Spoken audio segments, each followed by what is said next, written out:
Christian Men's Illustrated, the podcast. It's myself, Funko Pro Greg Walden in the house. We almost had King of the Dad jokes, Jerry Van Ronk, but he had to pull out at the last minute. Little injury. So he had some shoulder issues. But take it easy, Jerry. We'll get him next time. Be healed in Jesus' name. So we talk about stuff that guys love, and we're in the season where loads of stuff is happening that guys love. So football, college football, World Series, all those kind of stuff. So anyway, I was joking last night. I had, my first bowling tournament in quite a long time, since a teenager actually, a turkey bowling. And so I got a participation medal. It was awesome. And I laid it at the altar. I was joking with the crowd on Sunday night. I was like, that song, Till My Trophies at Last. So I just surrendered that participation medal to the Lord. Yeah. So no pride or arrogance would fill my life. And I just thought the Lord was really pleased with that sacrifice. So you kind of like, Mahomes surrendering his 4 Super Bowl or whatever. Yeah. And you here's my participation trophy for turkey bowling. There we go. You got the shades on there today. Are you injured? Borderline injured, or decided to pull a Tom Cruise today? But okay. No, I have these these new glasses have this little detachable magnetic sunglass thing. Oh yeah, the magnetic. Yeah, and I usually keep them in the truck, but I forgot to. And if I lay them down, I lose and forget them. So I just pop them on that way. Don't forget them. Those are cool. People have those because then they can change the style. Some people they got 50 of those. They can change colors every day. These are nice when it's sun really bright out like today. You just pop them on there and it helps keep the Yeah. All right. Well, let's get into it, Greg Walden. I'll bounce over to you first. Give some good stories. All right, got two guys. Got two of them. And this goes out to the people of Las Vegas. You're about to get Raiders. Las Vegas is about to get a lot cooler. Okay. It depends on your point of view. If you're a criminal, probably not as cool. But, if you're a law-abiding citizen, it's pretty cool. Okay. And it's thanks to a donation from a Silicon Valley billionaire. The nation's largest police fleet of Tesla Cybertrucks is about to hit the streets of Vegas. So the police are going to have Cybertruck police cars patrolling Las Vegas. Whoa, I'm super excited about that. Just imagine Carthage having those. That'd be cool. I'm sure it's a cost issue at this point, right? Yeah. It's cheaper to go with the gas ones. On that note, I'm glad you brought up the Cybertruck because I was like, we haven't talked Cybertruck in a little bit. I have, if I could just out of my reach over here. I do have Cybertruck. It is, a toy one. But that's what I'd get right there. I'd get a blacked out, just sweet one if I had that. You probably had to take a loan for that too. Okay, so I'll touch on this a couple times, but Elon Musk was on Joe Rogan the other day. And Joe Rogan, the King of Podcast, and he said, which I didn't realize, the Cybertruck beat a Porsche 911 in a quarter mile. Oh, yeah.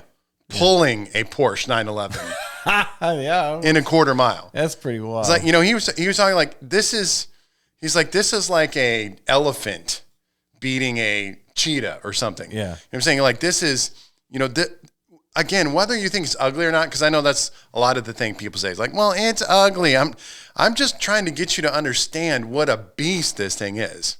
It beat a Porsche 911 in a quarter mile while pulling a Porsche 911 in the quarter mile. That's the power that is in these Cybertrucks. No, so I know this is the Cybertruck. I know you don't like the look of it, but it's an amazing piece of technology. Well, I know we talked about this a few months ago about the new style of Cybertruck that's coming out. Actually, I think it looks pretty cool. I mean, actually looks more truckish than this Cybertruck does, but the next iteration of the Cybertruck. Yeah, I'm just, every time I listen to Elon Musk, again, I don't think he's a Christian. I don't think he knows Jesus, but in terms of a lot of his thinking, I think I'm just on board with when it comes to government and the way government should work and business and just tech and a lot of these different things. But it's just, he wants things to look cool and different and futuristic. Like he's literally like, well, what was your thought process when you were building the Cybertruck? He's like, I thought it'd just be awesome if it was bulletproof. It's like, I thought it'd just be awesome if it looked futuristic. Yeah. He doesn't overcomplicate this stuff. He was like, I wanted the most macho truck. It's like, what other truck is bulletproof? There is not one. Let's make a bullet. He's just thinking of let's make this cool tech manly. Well, I'll be honest with you. I'll be honest with you, and you got to be honest. As a guy, I'm a woman the same way, but I'm a guy. If you go down the road and you see a Cybertruck, you don't tell me that you don't sit and gawk at it. Yes. You do. Yeah. Even if you're not thinking about it, you gawk at it. Right. Yeah. Even if you think it's ugly, you instantly are, that's so ugly. That's so awesome. Yeah. I had one of the YouTubers I watch quite a bit. That's what he was talking about. He was just talking about like, I've never owned, he's like, I own Lambos, you know, he's like, I've had it all. And this is the vehicle that people look at every single time. Yeah. And to be honest with you, the one time I really would love to have a Cybertruck was when this, I think it was ammo company or some kind of firearms company was doing a giveaway, and they had one like army green with like this little logo on it, and it looked really awesome. Like, man, actually, I would love to win that. Yeah. So, yeah, I'm pulling up that article that you have out of the AP there talking about Vegas getting the Cybertrucks. Yeah. Dude, I think that'd be so cool, just even being a police officer, just, you know. Yeah. Cruising around in that thing. Now, obviously, the price, they're estimating that each one of these are going to cost between $80,000 to $115,000. So, I mean, it's not a cheap right. But not necessarily, like, again, that's not, how much do trucks cost nowadays anyway? Yeah, they're about that price. And that's the goal of the Cybertruck. It is, you know, I've told you this before, is that was Elon's overall goal, was like, let's get it to the cost of a F-150. Because that's the most popular truck currently sold, if we can get in that range. So, I don't know, just be a hater, but it's like, it is, you can't deny the power, the speed, the tech that is the Cybertruck. Yeah, I mean, I don't down it. I mean, I like Elon Musk. You don't have to buy it, guys. I do like Elon Musk and his innovation. His desire to innovate and just bring new things. I mean, as a hard-blooded, red-blooded American, that's what being an American. I mean, that's what. Yeah. Mine makes noise too. Yeah. So that's what defines an American, man. Where we go out and make things, we go out and invent things, innovate things. That's what I mean. The whole American history is full of innovation. Yeah, and he was saying his son, and I quote directly. He's saying his son is a very creative person. That'll be interesting if he grows up, hang out with Barron Trump, and take over the world or something like that. Yeah. But he was saying, Dad, why does everything look like it was made in 2015? Yeah. You know what I'm saying? It's like, and I have made this argument. Again, I drive a 2006 Toyota Matrix. And if you don't know what that car looks like, I defy you. It doesn't look that much different than a brand new car. Right. My son-in-law just bought, not a brand new car, but I think 2021 or 22. And you look at my car, I'm like, it looks a little newer, but it's not like 20 years newer. Right. To me, like cars was awesome until around, I'd say the late 80s, early 90s, and as they've kind of like started getting more circular and bubbly. Yeah. And I mean, I don't know, man. I like at least the old days. Like, man, they always were really about style, shapes and make it looking really cool. But then they, with a few, there's a few exceptions that they made some nice looking cars. Now trucks, I do like the F-150s have always looked nice. Each year they brought them out there. I've always liked the style of them. Okay, so going deeper into this article, this is interesting. I'll even pull this up if you're on the YouTube. So it says the Las Vegas fleet was a donation totaling $2.7 million from Ben Horowitz. Did you have that? That's coming out of the AP. So it actually got donated. So from this coming from the AP, a billionaire, a Silicon Valley billionaire. Yeah, Silicon Valley. He donates the fleet. So shout out. Maybe they'll get more people, cops that want to hop over and be part of the Vegas police force. Yeah, I'd be kind of. But they do look. The paint style does look good on. I mean, I do like the style. I mean, they're cool. Come on, guys, stop it, that you haters. Like, just there's the pic on the YouTube channel. That's the pic right there. You can Google it. Those look very futuristic. That's awesome. Yeah. That's the future I want. I thought that would make your day. Like, man, a police Cybertruck. Yeah. So yeah, we should get into this. I had this article pulled up. So I guess one very interesting that came out of Elon Musk, talking about AI and the future of AI is, if you have a computer-based job, he's like, you should be the most fearful. He's like, that's the job AI is going to take out. Oh yeah. I've told that people. He said, if you're an electrician, plumber, like he said, your manual jobs, those are a lot safer than your IT tech. Yeah. He's like, AI I'll be honest with you, is coming for you hard and fast. And what's sad is a lot of people that work IT don't understand it. I've told coworkers, like, in 5 or 6 years, they won't have a need for us. Oh, no. Yeah. I'm telling you. No, it's true. It's true. I mean, you can smell the carrots on the path. Right. Now, fortunately, you're getting in the framework of retirement, or you could have got the government buyout and stuff, some of those kind of things. But yeah, it's scary for you, for sure. But like I always say, I ain't worried about it. God always taking care of me, so I ain't worried about it. So another one. I found that very interesting that he, again, Joe Rogan's going to get enough views anyway. I don't need to hype his show, but it's like, check out that podcast because it's, like you said, AI. And he was talking about, because other things, I'm kind of spitballing a little bit here, but he was talking about cell phones.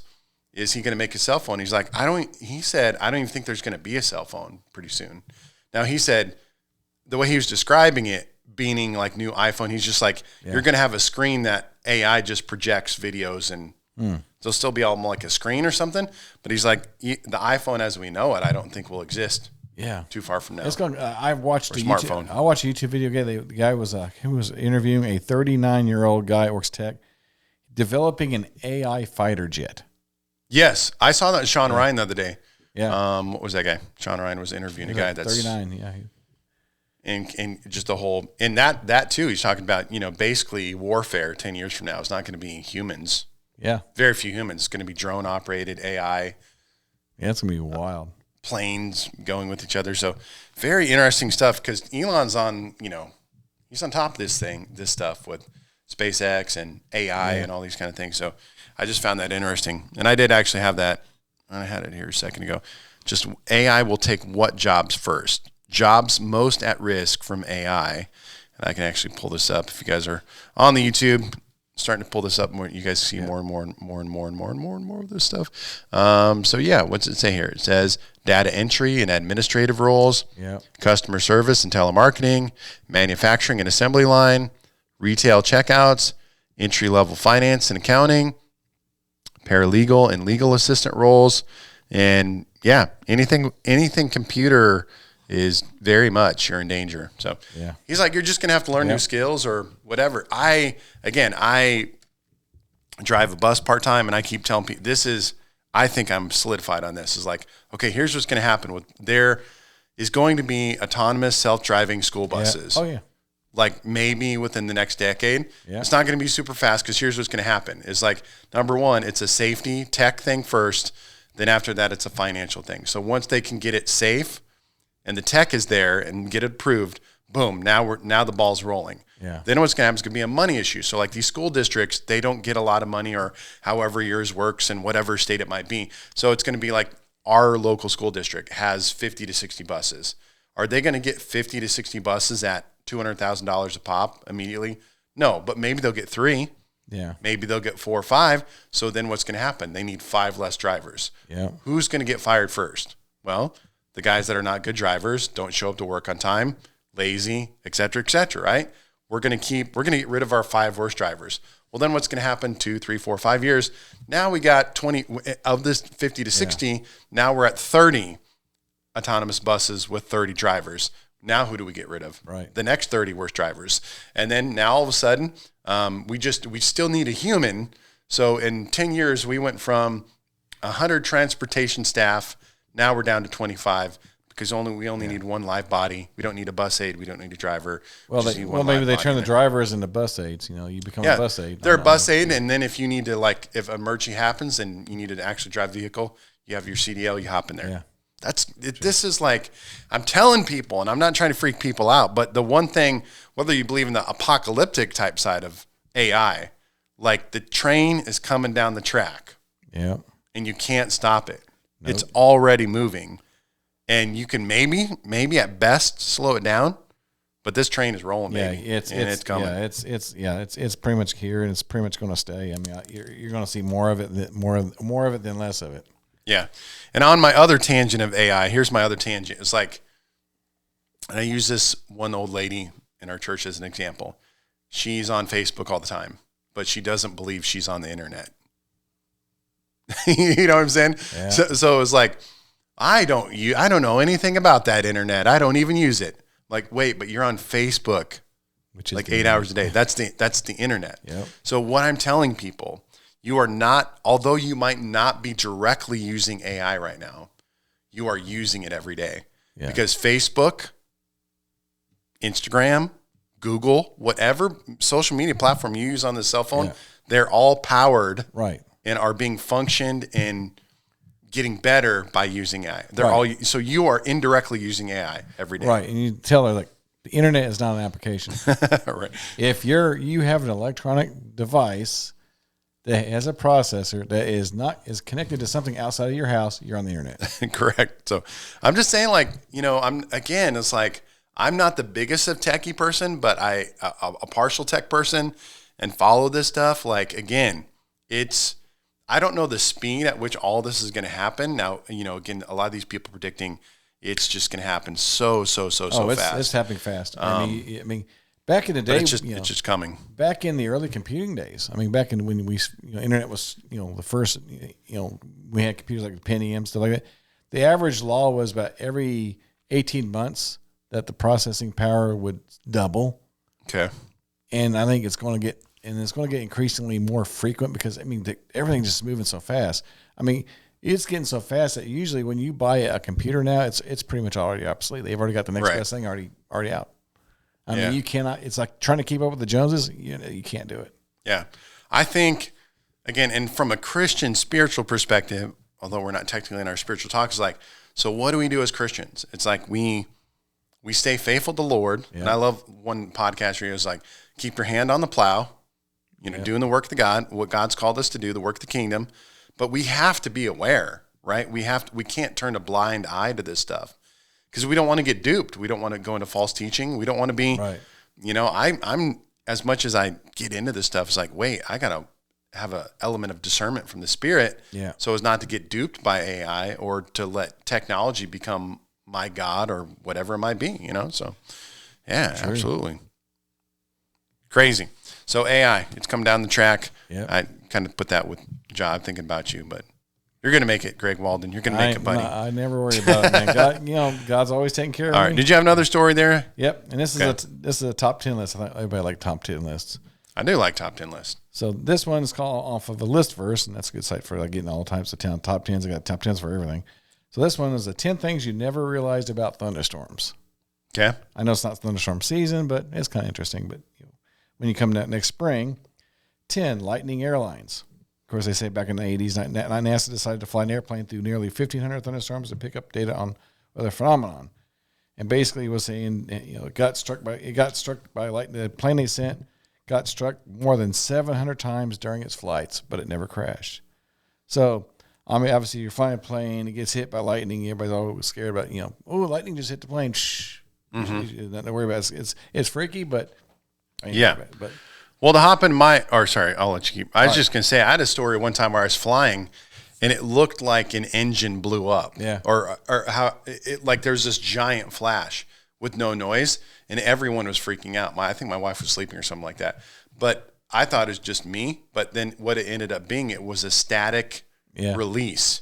So the pilot said that static. There's all these things on a plane that disperse and shoot off static, but every once in a while, static builds up, and it was like a gigantic flash.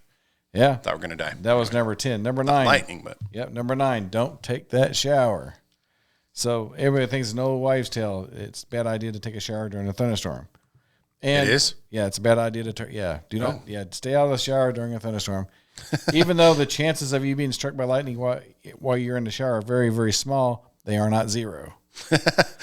If lightning does end up hitting your house during a storm, the charge may travel through the walls, reach your plumbing, and move quickly. And if you got the water running during that moment, the electrical charge from the lightning can give you a serious shock. And it's like, why do you think they close down public pools during thunderstorms? That I wonder when we get to heaven, are we going to get to tell how you got there stories? Like I was taking a shower, man. I don't know what happened. I was playing with the rubber ducky, and next thing I'm here, All right, and number 8, miss that metal. One persistent myth about thunderstorms is that won't seem to die out. That metal attracts lightning. Some people tell it structures with a lot of metal in them, or having metal jewelry or watches on your body put you at risk of being struck by lightning during a storm, but that's not exactly true. In reality, the height and pointy top nature of a structure or tree is the most dominant factor whether it's struck by lightning. So basically, your altitude, how high you are up, if you're higher than everything else, that makes your risk go high. But it's not. It doesn't. You're having your jewelry on. It has no bearing on strike frequency. It's just basically how high you are. I do know one pastor, literally, not like a close friend, but know him, that got struck by lightning. It's the craziest thing. I was like, I can't believe I know someone who's been struck by lightning before. I think my grandpa got struck by lightning, but didn't kill him. Right? Yeah, he didn't. This guy didn't get killed either, but and he just kind of casually talks about it. And if you ever, I got struck by lightning. Like, what? That's crazy. Who does that happen to? I used to be curly hair, and now I'm have straight hair. Yeah. Number 7, Raining Frogs. And so, obviously you heard the iconic disco song, It's Raining Men, although it's never been actually rained men, obviously. But it does rain other things from time to time. Frogs, mice, fish, and all kinds of small living creatures can come down on a town or region during a particularly violent rainstorm. So if you have a really violent rainstorm, you can actually have little small critters coming down from the sky. Frogs. That'd freak you out. Yeah. Especially if you've read, Old Testament, Moses and Pharaoh and all that stuff. Oh my goodness, the plague. And number 6, plague of frogs specifically. Yeah, number 6 is kind of weird round, like one causes this and then that causes that kind of thing. Forest fires. We all know that lightning can cause forest fires, but also forest fires can cause lightning. So like. Oh, nice. Yeah. So smoke and carbon microparticles from forest fires float up in the upper atmosphere after being puffed up into the air during the blaze. Over time, those particles become static hotspots. And when the atmosphere above a forest fire gets enough of a static charge of those dangerous particles, it can spark lightning. That's what I always tell people. One of the beauties of living in the Midwest is just seeing a great thunderstorm, and watching a thunderstorm in the skies. Yeah. You don't really get that in mountainous areas. You do. I mean, you get that, but there's nothing like a great, just wide open lightning thunderstorm in the Midwest. Beautiful thing. And then number 5, no calm after the storm. Everyone assumes that things are calm after a storm, saying the calm after a storm exists for a reason after all, but in reality, the time right after a storm has passed can actually be the most dangerous. Okay. Yeah, lightning, rain, you're able to find such, blah, blah, blah. The real danger comes from the urge to step outside, especially immediately after a severe storm.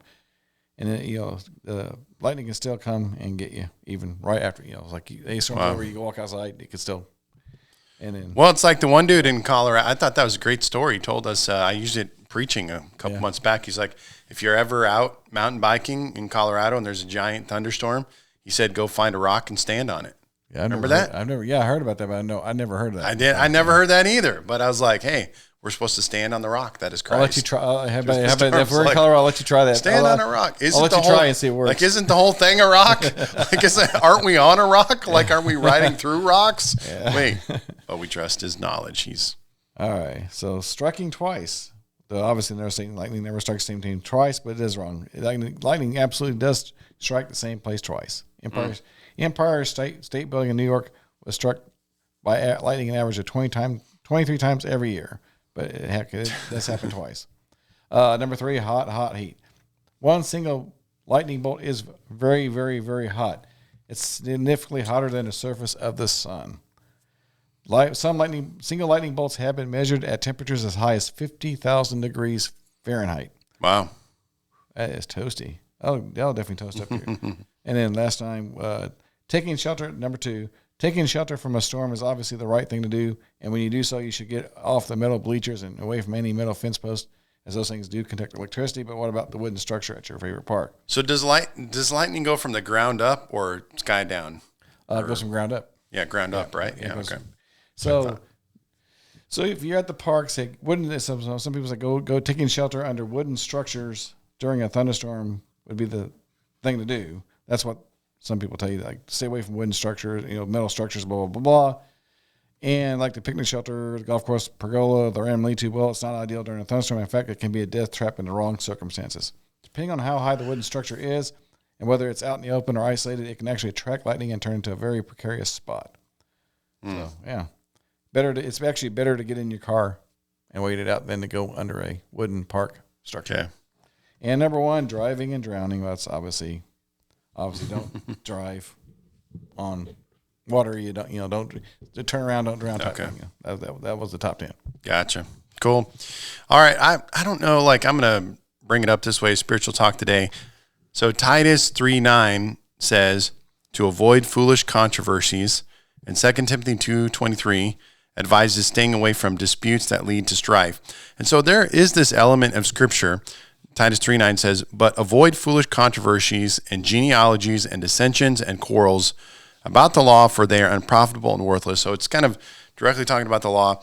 But, there is this idea of Scripture about staying away from worthless conversations. Yeah.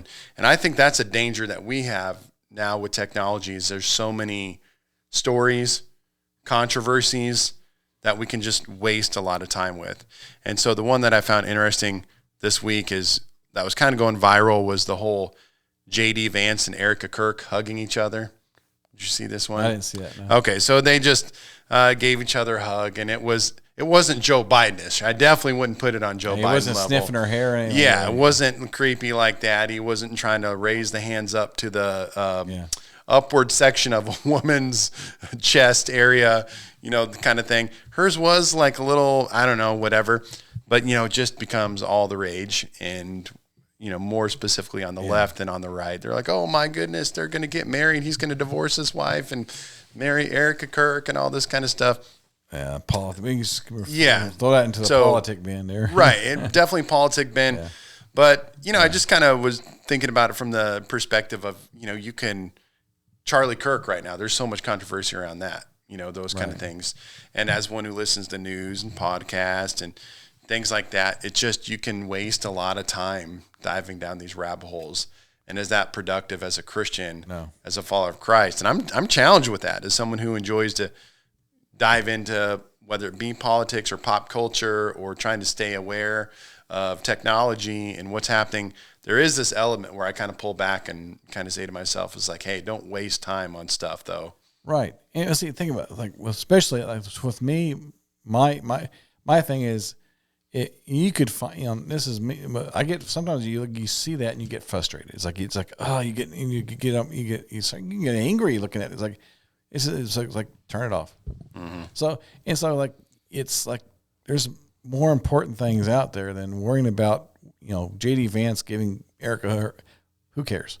Mm-hmm. I mean, he wasn't molesting her. He was just, right. He was just giving her a hug. How many people hug? I mean, how many people hug people every day? Most of them are not out trying to get a thrill. They're hugging. It's like you're making a mountain out of a molehill type thing.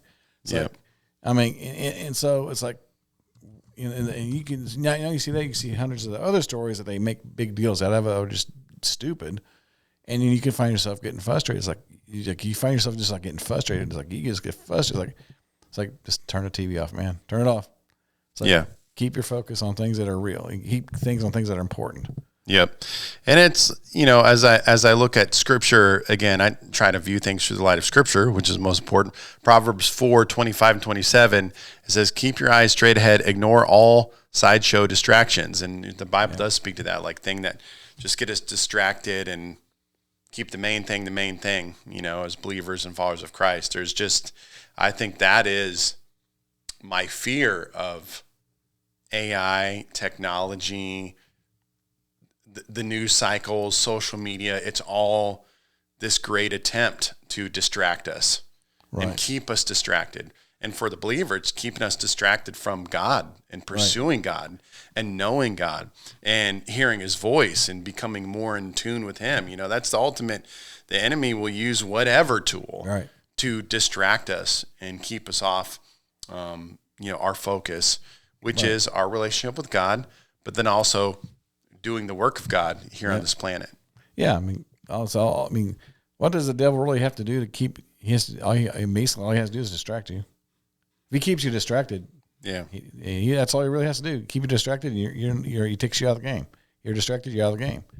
Yeah, I've been reading. I wrapped it up preaching. I was preaching a sermon series called God Is, and Sunday night I wrapped it up, but A.W. Tozer, The Knowledge of the Holy. I didn't, most of my material was original, but I pulled some of his quotes and his thoughts. But as I wrapped it up last night, he had a beautiful conclusion where he's talking about, as believers, we want to, he even mentioned it then a long time ago, we're chasing the magic pill, the revival, what's this great mystery into the depths of God's presence? And he's like, he just boils it down to acquaint yourself with God. Yeah. Like that's all it is. He's like, there's no magic secret. There's no, for us now in modern society, there's no conference that you can go to.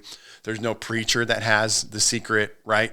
The secret to the knowledge of the holiness of God and greater depth and intimacy is just acquainting yourself with him, spending time with him, right? Being with him. Spend time. That's how you enter to the depths of the Lord. Yeah. And that's what I'm saying is like what's happening today is all this stuff, is distracting us from that, keeping us from that, putting our dependence on these things instead of the one true God. Yeah, I've even heard people say that they prefer a physical Bible over a smartphone. I do. Because absolutely, if it's a smartphone, how easy it is to get distracted. You're reading all of a sudden somebody texts you, next thing you know, you're reading your text. Somebody's like, put the smartphone away, get a physical copy of the Bible, read it. That way you're not distracted or nothing can distract you while you're studying. Yeah. And with me, like, that's what I love about writing the books. When I do the books, especially with the Bible books, that really gets you reading. I mean, it really, and not just reading, you're studying it.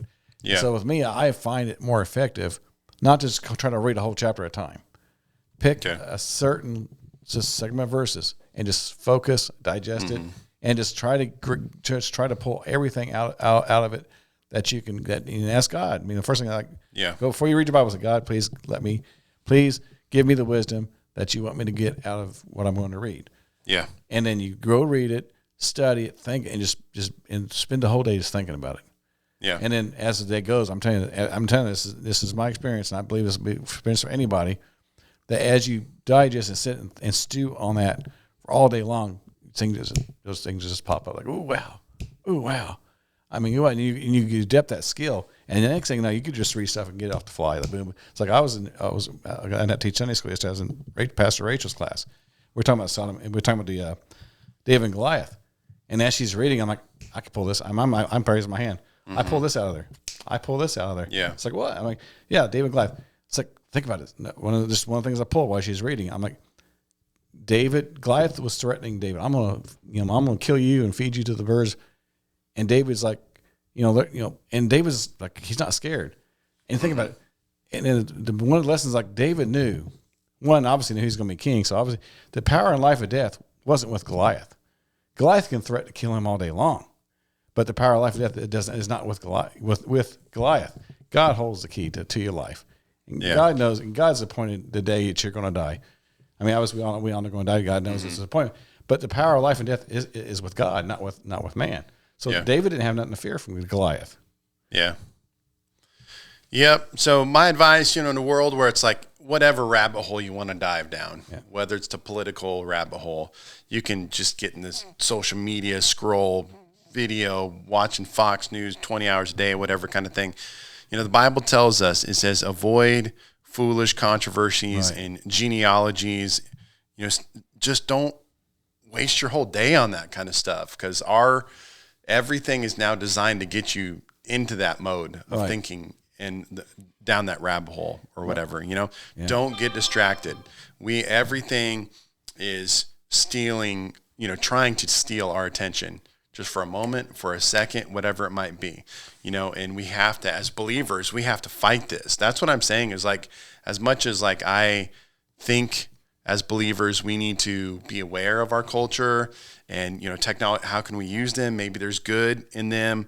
We have to see the evil of them as well. It's like they could distract me. They could pull me away from the Lord. Right. They could just get me like focused on everything else but my relationship with God, which is the most important thing, of all. It's like in this podcast with Rogan is like, they kept presenting this, like the good, like he's basically saying, like, isn't this great? The good side of AI is like, it's going to be so great that we're all going to be rich and we can just have, like, we don't need to have jobs because we can just all live the life we want to live and everything will be perfect. It's like, bro, it's not going to happen. How many jobs? Like sinful nature, like, cause that, it's just like again, as Christians, it's like our mindset is in light of eternity. Viewing things through the spectrum of eternity. It's like, I don't want to waste this one life. And again, I'll refer to A.W. Tozer. He wrapped it up well. He's like, in this season, do your best to present yourself as a ambassador of God. It's like, I have a season. Like, your life is just one blip season. Yeah. And your job in this season is not get wealth, get rich, get stuff. It's represent Jesus. Yep. So that when we stand before him, like, I represented you. Yeah, I lived for you. I honored you. Know God, make him known. There you go. Yep. Yeah, that is a great quote. So there we go, guys. Great conversations. Hopefully AI doesn't take over the world by the next conversation we have. Terminator robots. Together. This is going to be interesting. So, all right. Dudes talking about stuff guys love. We'll talk to you next time. Christian Men's Illustrated, the podcast. Like, share, subscribe.